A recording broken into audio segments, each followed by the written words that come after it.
Hey, good morning, everybody. It is Thursday, April 16th, 2026. I, of course, am Hammer, founder of Hammer Solutions, home of great products such as Originator Success, Grab and Go Social, and Rate Sensei. Thank you for joining me. Remember, you can join me live each and every weekday morning, 9:30 a.m. Eastern Time on Facebook and YouTube.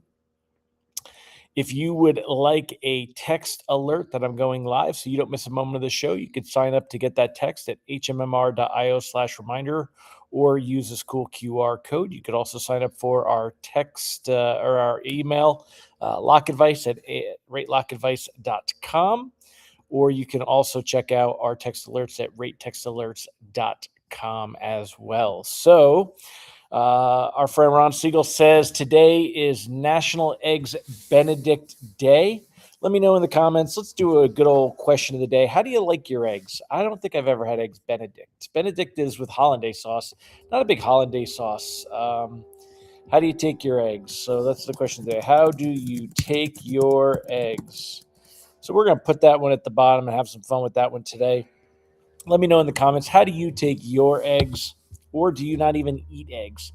I tend to be an over easy or scrambled kind of guy. If it's on a sandwich, I'm going over hard.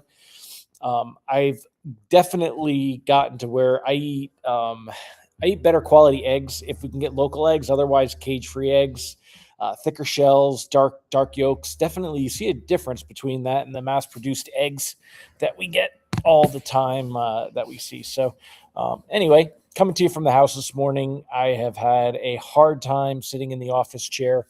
Um, Crybaby old man stuff with the knee. My sciatica has gotten to be out of control. It's been killing me, and now even in the office, I could barely even stand at the standing desk long enough to do things. So we're sitting in the lazy boy today and being a little lazy. So let me know in the comments how y'all like your eggs, and we will come back and talk about that in a minute. So, in the meantime, it's funny. You can tell that things have settled down. We only got about 20 people on right now compared to the 50 or 60 we were getting on a regular basis, but it is what it is. All right, my friends.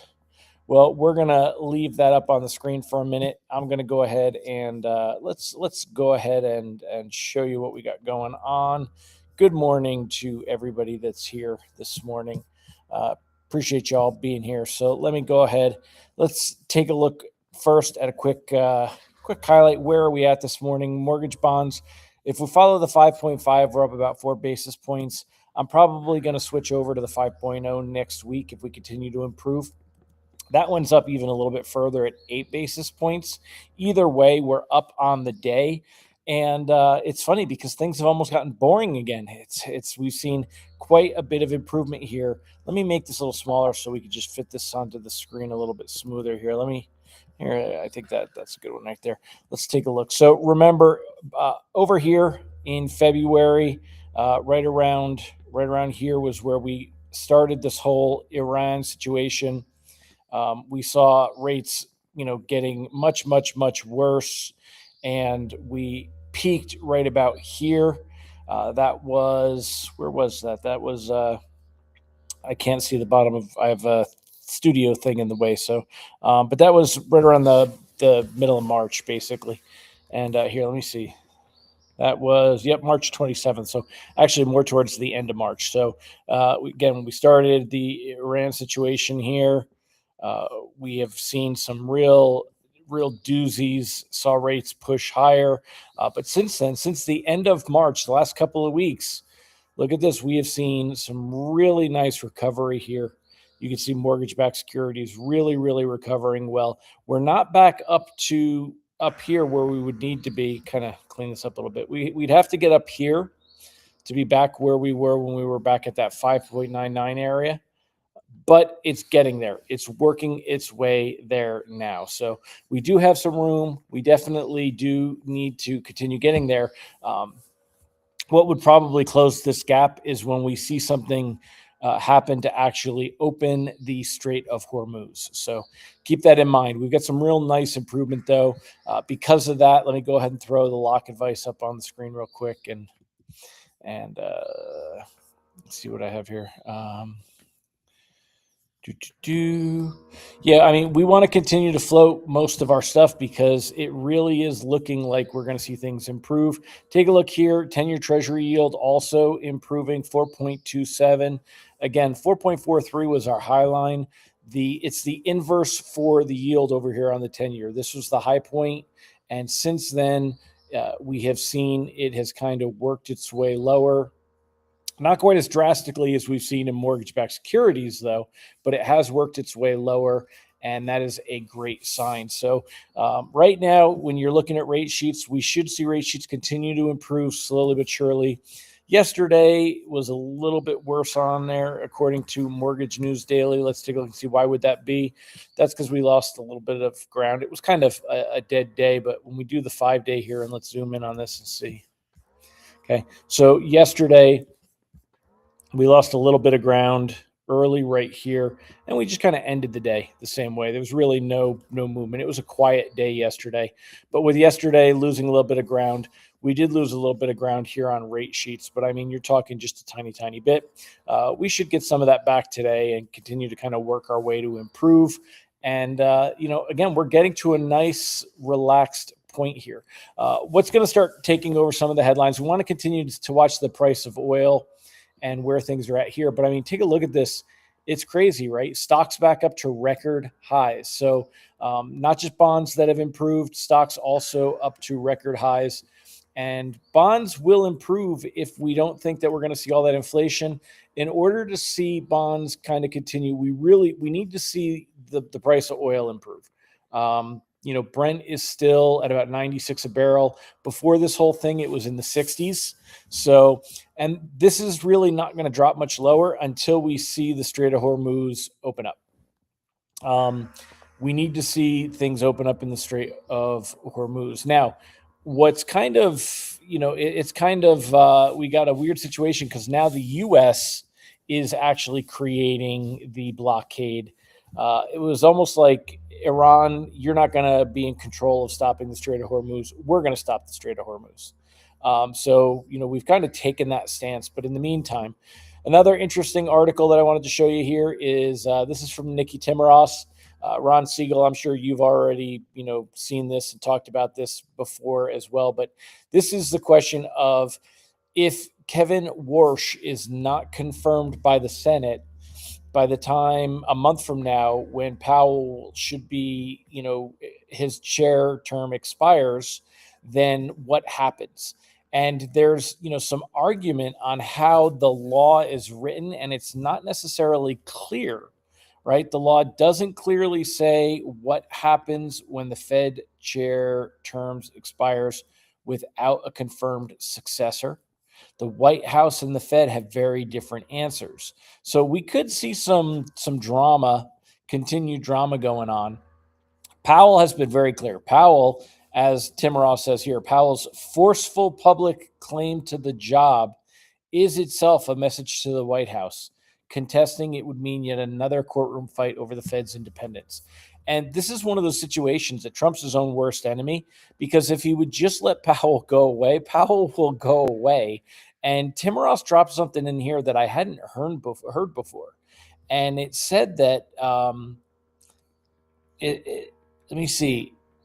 It said that Powell wanted to leave. No. Bear with me. I wanted to look through here for a minute, see if I could find it. But Powell, one of the things that was in this article is that it said that Powell has said, he said to other members of the Fed that, he's ready to move on. If they would just somehow, make this Department of Justice witch hunt over the building disappear and, just let him leave, then Warsh would, be confirmed. Tom Tillis from North Carolina actually has said, he's on the Senate Banking Committee. He has said that he will not confirm Kevin Warsh as long as there is the litigation against Powell and over the building stuff. So we'll see where all this goes. But anyway, taking a look at what markets believe, we have a Fed meeting in a couple of weeks. Markets are, of course, not expecting any kind of rate cut at that Fed meeting.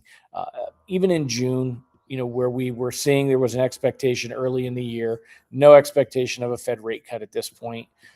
As we get to July, it's still in the 90s. But, if we jump forward and get to December, well, that's where we start to see there's about a 35% chance that markets believe that we'll start to see a Fed rate cut by the end of the year. And this will improve as that Brent crude price drops and inflationary pressure starts to ease. So that's what we can kind of look forward to. Again, looking forward to rate sheets. We're in a good spot where we really could see rates improve a little bit further. Probably not going to get much better than 6.25. If we use Mortgage News Daily as the reference point here, probably pick up another eighth of a point until we see the Strait of Hormuz open and oil prices really, really fall. And in order for oil prices to really fall, we're going to have to see that Strait of Hormuz open up. So that's kind of where we're at. So now let me take a look at your comments. Also, make sure you answer the question of the day. How do you like your eggs? The lock advice is at the bottom of the screen. Float most loans. Today should be a nice quiet day. Reprice risk is low. There's talk that they're going to extend the ceasefire, continuing negotiations. Markets have really got a lot of optimism over all this. We're in an optimistic place. So let's see what you guys have to say about how y'all like your eggs. Again, the reason we're talking about eggs, Mr. Ron Siegel this morning told us today is National Eggs Benedict Day. I'm not an Eggs Benedict guy. Curious what you guys, Ron Siegel likes his on a plate. I'll see that you're missing out right there. I like mine on a bagel, dude. Rob Stewart scrambled in a tortilla with salsa. That's like is that like a burrito, right? Like a breakfast burrito. I'm game for that. I like a breakfast burrito. Holly Johnson, you got a chicken coop in the frying pan over medium. Nice. You got chickens. So you're getting good eggs. Rob, fried over easy or scrambled. Love a good omelet. Sean Segaloff, scrambled over hard. I do like hollandaise sauce on grilled asparagus. You can't jump this over to asparagus, dude. Recently started buying cage-free. My wife has eggs for breakfast at work most days. Has noticed a difference. Darker yolks, harder shells. Oh, yeah. Absolutely, dude. It is a night and day difference. The eggs have so much more flavor. I don't love the flavor of eggs, but still. Rob Wilson, fried over easy or scrambled. Can't go wrong with an omelet. Jumping subjects, Ron says we could see better 30-year FRM if we get back to a normal spread. We're at the end of February, 20 basis points in an expansion. Yeah, I haven't even looked at that. So that is a great point. Ron is pointing out that the spread between the 10-year Treasury yield and mortgage bonds increased with the conflict. So if we see that start to normalize again, like we were seeing, it could help bring rates down a little bit as well, which would be nice to see. So, all right, my friends. Well, it's wonderful to have you here. Thanks again for joining me. Again, it should be a nice quiet day. Not really any urgency to lock anything at the moment. We're in a really good spot on that. It's this is, dare I say, boring. We are back to boring, and unless something bad happens with this whole Middle East situation, this is where we'll be for now. So, Holly Johnson, have I tried sitting on a tennis ball for the sciatica? Yes, I have. Thank you, dear. Because it's your what is that? Your performance. Let's see, sciatica muscle, sciatica piriformis. That's generally your piriformis is in your glute, and like sitting on the tennis ball will help with that. But mine is coming from a couple different places at this point, because remember, it runs from your spine down through your butt, all the way down your leg, down into the knee. And that's why mine has been so aggravated and agitated. It's getting better, but they also don't want me in the hot tub, and I couldn't even disobey orders and go in the hot tub because I'm waiting for a new spa pack, because I replaced the heater on my hot tub and it still didn't fix it. I have a cold tub. I have a cold plunge, not a hot tub. So, but once I get that, I'll probably break the rules. They want to avoid sitting in bacteria infested waters for infection, but nobody else uses my hot tub. And I'll make sure that the water is treated properly, and I'll put some Tegaderm on the wound. You should see this here. I'll show you guys. Check this out. Let's see if I can. Hold on. Let's get that. Sorry. Here, let me. I'm using this thing to help me get rid of some of the swelling, push back on some of the swelling. But here we go. There's the way the. Can I get the camera to look at it properly? Here you go. So it's looking good, man. It's healing up well. And here's the marks. My vampire bites down on the bottom of my leg. Those are from the robot that they attach to your leg so they can size it up. I have a what is the name of this one? I have a Smith and Nephew knee. The doctor's office, they were laughing because I went in yesterday and I wanted to know what was the model, what was the what model knee did I have, what was the brand, and I want all that information because if there's ever any problems later, they actually do recalls and stuff on these things. Also, depending on how I want to track and see how long they last, I want to know how it's built. I want to get an X-ray of it yet, but they haven't done that soon. Mike Brown said chiropractor, sciatica relief. It can be. Absolutely, dude. I agree with you. Siegel, I can't imagine me breaking the rules. Exactly. So yeah, it's looking good, man. It's all that weird flaky stuff. That wasn't just dead skin. That's the someone asked me if there's stitches or there's dissolvable stitches on the inside, and then they use the glue to hold the skin together. So that's the glue, the Dermabond that they use for glue. It's amazing. So anyway, I got to tell you, 2 weeks out, still trouble sleeping, and stiff as a board. This knee. Was it worth it? I'm sure I'll say yes in a couple more weeks. But man, right now, this thing's just a pain in my ass. I almost was better off putting up with the pain before because at least I was more mobile. I could move better. But doctor says I'm moving great, so I'm just impatient. That's me. I'm impatient. So anyway, thanks, my friends, for letting me chat about it. I appreciate you. I will see y'all tomorrow, and I'm sure it's going to be more of the same. It's going to be kind of calm and quiet. It's not going to be too much to talk about. It's going to get boring again. So, Siegel, we have to come up with something interesting to talk about tomorrow. Hopefully, we'll have a good question of the day. So, take care, everybody. Bye-bye.